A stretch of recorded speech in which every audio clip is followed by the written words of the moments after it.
नमस्कार, जोहार। Jupiter's education 365 में आप सभी का स्वागत है। आज हम लोग जेटेट के अंतर्गत विज्ञान विषय, जिसमें हमारा टॉपिक रहेगा दैनिक उपयोग की सामग्री, इस पर डिस्कशन करने जा रहे हैं। और फिर हम लास्ट में कुछ एमसीक्यूज भी करेंगे और इससे संबंधित अन्य एमसीक्यूज शाम एक अलग वीडियो में अपलोड किया जाएगा। कृपया उसको देखिएगा और अपने मार्क्स को चेक कीजिएगा। इस्तेमाल में होने वाले सबसे महत्वपूर्ण जो कंपोनेंट है वो हमारा है नमक, जिसे हम कॉमन सॉल्ट बोलते हैं। इसका रासायनिक नाम NaCl सोडियम क्लोराइड है। इसकी प्राप्ति समुद्री जल के वाष्पीकरण से या खनिज खानों से प्राप्त होता है। इसका उपयोग हम भोजन को स्वाद को बढ़ाने के लिए और भोजन को प्रिजर्व करने के लिए, संरक्षण करने के लिए भी करते हैं। रासायनिक आधार इसका क्या है, तो कास्टिक सोडा और बेकिंग सोडा का मुख्य कच्चा माल है। यानी NaCl सोडियम क्लोराइड से ही कास्टिक सोडा या बेकिंग सोडा को बनाया जाता है। उसके लिए कच्चा माल का काम करता है। अगला है साबुन एवं अपमार्जक। हमारे दैनिक यूज में साबुन एवं अपमार्जक की काफ़ी महत्वपूर्ण भूमिका है। साबुन क्या है, उच्च वसीय अम्लों के Na के लवण, ठीक है। अपमार्जक क्या है, कठोर जल में भी प्रभावी होता है। मिजेल्स क्या है, गंदगी को घेर कर हटाने वाली गोलाकार संरचना। मिजेल या माइजेल जब बोलेंगे तो ऐसी संरचना जो गंदगी को हटाने के लिए गोलाकार संरचना होती है, वो गंदगी में चिपक कर जब उसे धोते हैं तो वो निकल जाता है, पानी से बाहर निकल जाता है। अपमार्जक क्या है, जो कठोर जल में भी काम करता है। साबुन क्या है, उच्च वसीय अम्लों से बना हुआ होता है। वाली वस्तु में से है कांच, ग्लास। एक अति शीतित द्रव, एक ऐसा लिक्विड जिसे अति शीतित मतलब बहुत ज़्यादा ठंडा कर दिया गया हो, उससे कांच बनता है। कांच एक पारदर्शी, भंगुर और विद्युत का कुचालक पदार्थ है, ठीक है। पारदर्शी होता है, भंगुर मतलब टूटने वाला होता है, और विद्युत का कुचालक है। इसका मुख्य घटक क्या है, सिलिका, SiO2। मुख्य घटक क्या है, सिलिका।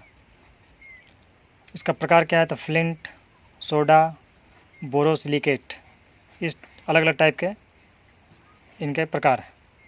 किसका, कांच का। उपयोग, इसका उपयोग कहाँ करते हैं, तो बल्ब बनाने में, खिड़कियाँ बनाने में, या फिर लैब में बहुत सारे उपकरण हम बनाते हैं, उसमें कांच का इस्तेमाल होता है। प्लास्टिक के प्रकार, हम लोग विभिन्न प्रकार के प्लास्टिकों का प्रयोग अपने दैनिक जीवन में करते हैं। उनमें से एक है थर्मोप्लास्टिक, एक है थर्मोसेटिंग, एक है बहुलक। गर्म करने पर मुलायम पुनः आकार संभव, उसको बोलते हैं थर्मोप्लास्टिक। जो गर्म करने पर मुलायम हो जाता है और फिर से इसको आकृति प्रदान किया जा सकता है, मतलब जिस रूप में था उसको बदलकर फिर दूसरा रूप में बदला जा सकता है, उसको बोलते हैं थर्मोप्लास्टिक। एग्जाम्पल के लिए PVC या पॉलीथीन मुलायम होता है, उसको पिघलाया जा सकता है, फिर से दूसरे रूप में बदला जा सकता है। अगला है थर्मोसेटिंग। ये होता है एक बार सेट होने पर अस्थायी कठोर हो जाता है, जैसे बेकेलाइट, मेलामाइन। एक बार जैसे हम लोग इसको एक बार बना देते हैं जिस आकार में, उसी आकार में कठोर हो जाता है, फिर से इसको वापस पिघलाकर नहीं बनाया जा सकता है। अगला है बहुलक, छोटी इकाइयों की लंबी श्रृंखला। छोटे छोटे मोनोमर्स बोलते हैं, उसका एक लंबा श्रृंखला जब जुड़ जाता है, नाम में ही है बहुलक, पॉलीमर्स, ठीक है। मोनोमर्स जुड़कर बहुत सारे मोनोमर्स जुड़ जाते हैं, छोटी इकाइयाँ, तो बन जाता है बहुलक। देखिए इसका फिगर में दिया हुआ है। जो थर्मोप्लास्टिक होता है रिवर्सिबल होता है, लीनियर और ब्रांच्ड चेन। ये क्या होता है, वीक फोर्स के अलाउ करता है, जिसके कारण हीट जब देते हैं तो ये आसानी से अपने रूप को बदल लेता है। लेकिन अगला जो है क्रॉस लिंक्ड नेटवर्क होता है इसका, ये इरिवर्सिबल होता है। इसका लगभग परमानेंट एक ढांचा बन जाता है, इसीलिए जब इसमें हीट दिया जाता है तो ये अपने संरचना को, अपने स्ट्रक्चर को टूटने से रोकता है, ठीक है। रेसे, जिसे हम बोलते हैं जूट, इसका अन्य नाम है गोल्डन फाइबर या स्वर्ण रेशा। यह हमें प्रकृति से प्राप्त होता है, पौधों से प्राप्त होता है। जूट पौधों के तनों से प्राप्त होता है। पौधे का तना है, जूट कौन सा भाग है, पौधे का तना वाला भाग है। इसे पानी में डुबाकर रेसा अलग करने की प्रक्रिया को कहते हैं रेटिंग। उसके तने को ले लेते हैं, उसे पानी में लगातार डुबा के छोड़ देते हैं। जो खेती से संबंधित है जिन्होंने देखा होगा, तो जब पानी में लगातार उसको डुबा के छोड़ते हैं फिर उससे हम रेसा निकालते हैं। इस प्रक्रिया को बोलते हैं रेटिंग। भारत दुनिया का प्रमुख जूट उत्पादक देश है। रेसे सिंथेटिक फाइबर्स। जूट जो था नेचुरल फाइबर था प्राकृतिक रूप से, अब है सिंथेटिक फाइबर जो बनाया जाता है। तो पहला है नायलॉन, एक रेसा का उदाहरण है। रेयॉन, एक्रिलिक, ये सभी रेसा का उदाहरण है। नायलॉन जो है प्रथम पूर्ण संश्लेषित रेसा। अगर पूछा जाए प्रथम पूर्ण संश्लेषित रेसा कौन सा है तो उसको बोलेंगे नायलॉन। और रेयॉन क्या है? ये भी एक कृत्रिम सिल्क है, कृत्रिम रेशम है। जैसे नेचुरल रेशम तो कीड़ा से बनता है, रेशम का कीड़ा होता है उससे बनता है, लेकिन जब कृत्रिम रूप से बनाते हैं उसको रेयॉन बोलते हैं, उसको बोलते हैं कृत्रिम रेशम, आर्टिफिशियल सिल्क। अगला है एक्रिलिक, ऊन का विकल्प। जो ऊन भेड़ से प्राप्त होता है, उनके बालों से प्राप्त होता है, यहाँ हम आर्टिफिशियली जब बनाते हैं तो उसको बोलते हैं एक्रिलिक। अब है रसोई के रासायनिक यौगिक। रसोई में जो इस्तेमाल करते हैं जैसे बेकिंग सोडा, धोने का सोडा और फिटकरी। बेकिंग सोडा NaHCO3 इसका रासायनिक सूत्र। ये केक फुलाने के काम आता है, एंटासिड बनाने में। आपने देखा होगा बुलबुला छोड़ता है एसिड में, एंटासिड बनाते हैं तो, जैसे कि इनो, तो ये बेकिंग सोडा का कमाल होता है। और केक फुलाने में भी इसका इस्तेमाल होता है। केक में हम बेकिंग सोडा डालते हैं तो केक अच्छा से फूलता है। ठीक है। अगला है धोने का सोडा, Na2CO3 10H2O। ये जल की कठोरता दूर करने में इसका इस्तेमाल करते हैं। धोने का सोडा जो है, इसको जब हम जल में डालते हैं और कपड़ा देते हैं तो जल की कठोरता दूर होती है और कपड़े को अच्छे से ये साफ़ करता है। अगला है फिटकरी, KlSO4 2।